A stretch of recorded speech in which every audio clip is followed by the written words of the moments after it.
رضا کے قلم میں ہے کچھ دھار ایسی، چلے دشمنوں پر وہ تلوار دے۔ حضرات، اگر آج ہم اپنے ماحول کا جائزہ لیں، اپنے معاشرے کا جائزہ لیں، تو لوگ چھوٹی چھوٹی باتوں پر اللہ تعالیٰ پر شکوہ کرتے ہیں۔ اگر تھوڑی سی پریشانی میں مبتلا ہو جائیں تو اللہ تعالیٰ پر شکوہ کرتے ہیں کہ اللہ تعالیٰ نے ہمیں پریشانی میں مبتلا کر دیا ہے، اور جب ان کے اوپر مصیبت آتی ہے، پریشانی آتی ہے، تو آج کے جو ہمارے لوگ ہیں وہ صبر نہیں کرتے ہیں، شکوہ کرتے ہیں۔ آج میں آپ کو بتاتا ہوں کہ ایک مومن کو پریشانی میں کیا کرنا چاہیے، ایک مومن کو برے وقت میں کیا کرنا چاہیے، اور وفادار بندوں کی علامت کیا ہوتی ہے، وفادار بندوں کی پہچان کیا ہوتی ہے۔ جب ایک مومن کو اللہ تعالی مصیبت میں مبتلا کرتا ہے، پریشانیوں میں مبتلا کرتا ہے، تو اس وقت ایک مومن کس طرح سے صبر کرتا ہے اور اللہ تعالیٰ سے شکوہ نہیں کرتا ہے، آج میں آپ کو یہ بتاؤں گا۔ کیونکہ ہمارا حال تو یہ ہے، اللہ تعالیٰ ہم کو جب نعمت سے نوازتا ہے اس وقت ہم اس کا شکر ادا نہیں کرتے، اور جب ہم سے کوئی نعمت چھن جاتی ہے اس وقت ہم اللہ تعالیٰ کی ناشکری کرتے ہیں۔ تو یہ وفادار بندوں کی علامت نہیں ہے۔ برے وقت میں ہمیں کیا کرنا چاہیے؟ برے وقت میں ہمیں صبر کرنا چاہیے، برے وقت میں ہمیں صبر کرنا چاہیے، کیونکہ جب کوئی بندہ مصیبت میں مبتلا ہو جاتا ہے، پریشانیوں میں مبتلا ہو جاتا ہے، اگر وہ اس وقت صبر کرتا ہے تو اللہ تعالیٰ اس سے بہت ہی زیادہ محبت فرماتا ہے۔ اور ہر کسی کو یہ سمجھنا چاہیے، اللہ تعالیٰ اپنے محبوب بندوں کا امتحان لیتا ہے، اللہ تعالیٰ اپنے بندوں کا امتحان لیتا ہے۔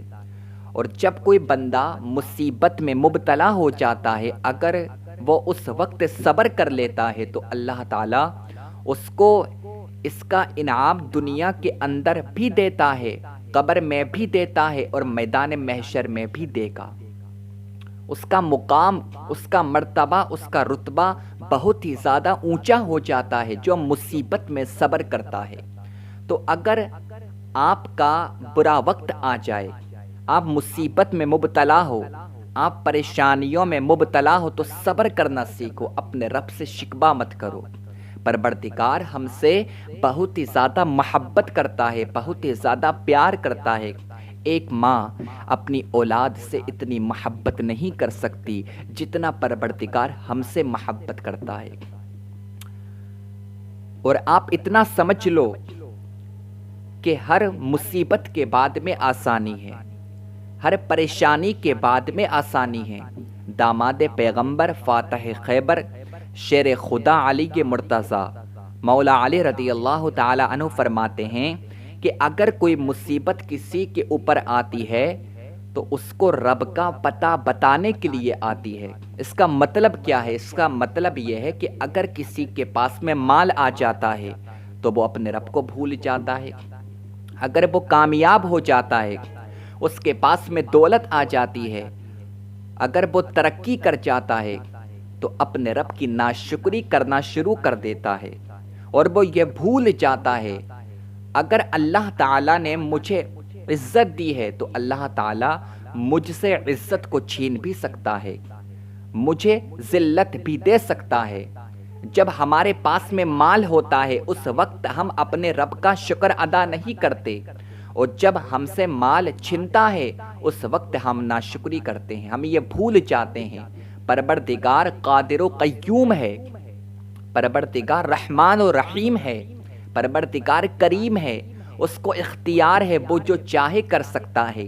اگر وہ چاہے تو گلی کے بھکاری کو وقت کا بادشاہ بنا دے، اگر وہ چاہے تو وقت کے بادشاہ کو گلی کا بھکاری بنا دے۔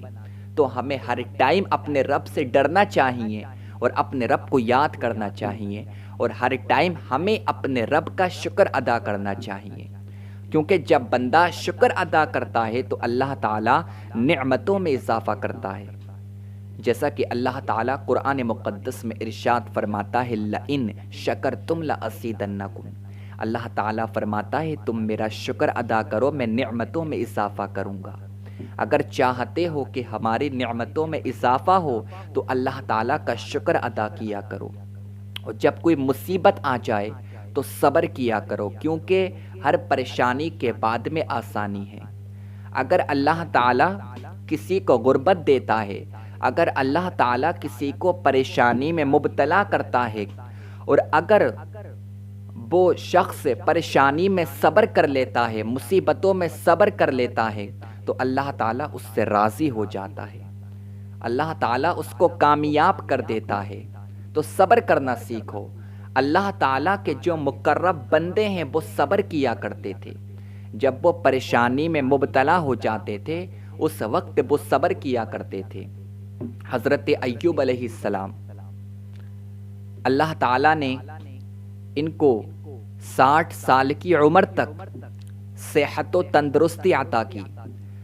اس کے بعد میں حضرت ایوب علیہ السلام بیمار ہو جاتے ہیں، 18 سال بیماری میں گزارے۔ زوجہ پاس میں آتی ہے اور کہتی ہے ایوب علیہ السلام آپ تو اللہ کے پیغمبر ہیں، آپ تو اللہ کے نبی ہیں، آپ اللہ تعالیٰ سے دعا کریں کہ اللہ تعالیٰ آپ کو شفا عطا کر دے۔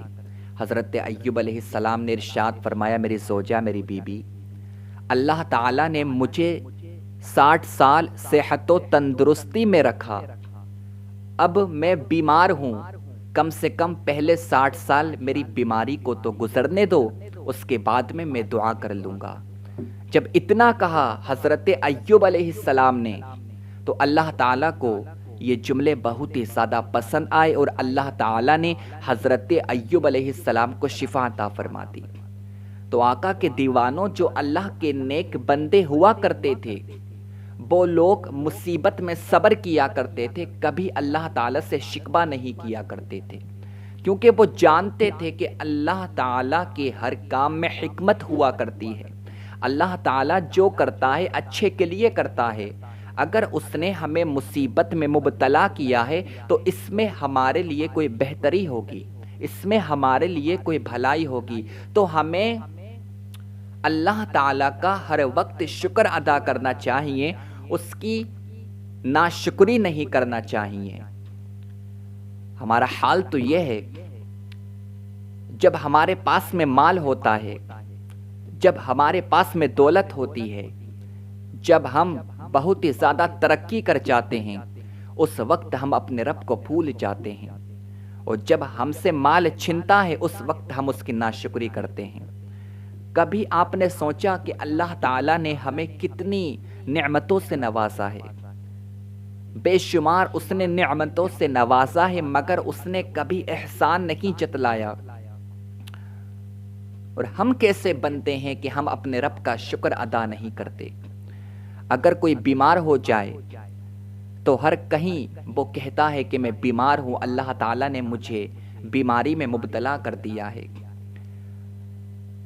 ڈاکٹر کہتے ہیں کہ جسم کے اندر 360 ہڈیاں ہوا کرتی ہیں، یعنی انسان کے پورے شریر کے اندر 360 ہڈیاں ہیں، اور آج کا مسلمان کیا ہے، اگر اس کی کسی ہڈی میں درد ہو تو وہ لوگوں سے کہتا ہے یار میری ہڈی میں بہت ہی زیادہ درد ہے، تو اپنے رب کی ناشکری تو کرتا ہے، لوگوں کو یہ تو کہتا ہے کہ میری ہڈی میں درد ہے، اور جو تیری 359 ہڈیاں ٹھیک ہیں، کبھی تو نے ان ہڈیوں کا شکر ادا کیا کہ پروردگار تیرا شکر احسان ہے کہ تو نے مجھے انسان بنایا، اور میں کھاتا بھی ہوں، میں پیتا بھی ہوں، میں سب کچھ کرتا ہوں، تیرا یہ شکر ہے۔ مگر ہم اللہ تعالیٰ کا شکر ادا نہیں کرتے۔ اللہ تعالیٰ کسی کو صحت و تندرستی عطا کرتا ہے، جب تک وہ صحت و تندرستی میں رہتا ہے اپنے رب کا شکر ادا نہیں کرتا، مگر جب وہ بیمار ہوتا ہے تو کبھی ناشکری کی پٹی باندھ لیتا ہے اور اپنے رب کی ناشکری کرنا شروع کر دیتا ہے۔ ہمیں ایسا نہیں کرنا چاہیے۔ کامیاب وہی ہوتا ہے جو اللہ تعالیٰ کا شکر ادا کرتا ہے۔ حضرت یونس علیہ السلام کی حضرت جبرائیل علیہ السلام سے دوستی ہو جاتی ہے۔ حضرت جبرائیل ایک مرتبہ حضرت یونس علیہ السلام کے پاس میں آتے ہیں۔ حضرت یونس علیہ السلام نے ارشاد فرمایا، جبرائیل مجھے اس بندے سے ملاقات کرنا ہے جو سب سے زیادہ عبادت گزار ہے، اور اللہ تعالیٰ اس سے محبت کرتا ہے، اللہ تعالیٰ اس سے پیار کرتا ہے۔ حضرت جبرائیل علیہ السلام حضرت یونس علیہ السلام کو فلسطین میں لے جاتے ہیں۔ حضرت یونس علیہ السلام نے کیا دیکھا کہ حضرت جبرائیل حضرت یونس کو اس شخص کے پاس میں لے جاتے ہیں۔ حضرت یونس نے کیا دیکھا کہ جس کی دونوں آنکھیں بھی نہیں ہیں، جس کے دونوں ہاتھ بھی نہیں ہیں، جس کے دونوں پیر بھی نہیں ہیں، وہ محتاج ہے، اور اس کے بعد میں وہ ایک ہی بات کہہ رہا ہے، اللہ تعالیٰ تیرا شکر ہے، اللہ تعالیٰ تیرا شکر ہے، اللہ تعالیٰ تیرا شکر ہے۔ حضرت یونس علیہ السلام نے فرمایا، اے جبرائیل تم مجھے کس کے پاس لے کر آ چکے ہو؟ مجھے اس بندے کے پاس میں لے کر جاؤ جو سب سے زیادہ عبادت گزار ہے اور اللہ تعالیٰ اس سے محبت کرتا ہے۔ حضرت جبرائیل نے کہا، اے یونس علیہ السلام، اگر اللہ تعالیٰ اس وقت نبیوں کے بعد میں سب سے زیادہ کسی سے محبت کرتا ہے، سب سے زیادہ کسی سے پیار کرتا ہے، تو اسی سے پیار کرتا ہے، اسی سے محبت کرتا ہے، کیونکہ اس حالت میں بھی یہ اللہ تعالیٰ کا شکر ادا کر رہا ہے۔ مجھے بتاؤ میرے آقا کے دیوانوں، اس کی دونوں آنکھیں نہیں تھیں، دونوں ہاتھ نہیں تھے، دونوں پیر نہیں تھے، وہ محتاج تھا، اس کے بعد میں بھی وہ اللہ تعالیٰ کا شکر ادا کر رہا ہے۔ اور ہمارے تو دونوں ہاتھ بھی ہیں، دونوں پیر بھی ہیں، دونوں آنکھیں بھی موجود ہیں، اس کے بعد میں بھی ہم اپنے رب کی ناشکری روزانہ کر رہے ہیں۔ اپنے رب کی ناشکری مت کرو، اپنے رب کا شکر ادا کرو۔ اگر اللہ تعالیٰ چاہتا تو تمہیں جانور بنا سکتا تھا۔ اللہ تعالیٰ کا یہ احسان ہے کہ اس نے ہمیں انسان بنایا، انسان بنایا اور اشرف المخلوقات بنایا، اس کے بعد میں اس نبی کی امت میں پیدا کیا ہے، جس نبی کی امت میں پیدا ہونے کے لیے 12 نبیوں نے دعا کی ہے۔ تو اپنے رب کا ہر ٹائم شکر ادا کیا کرو۔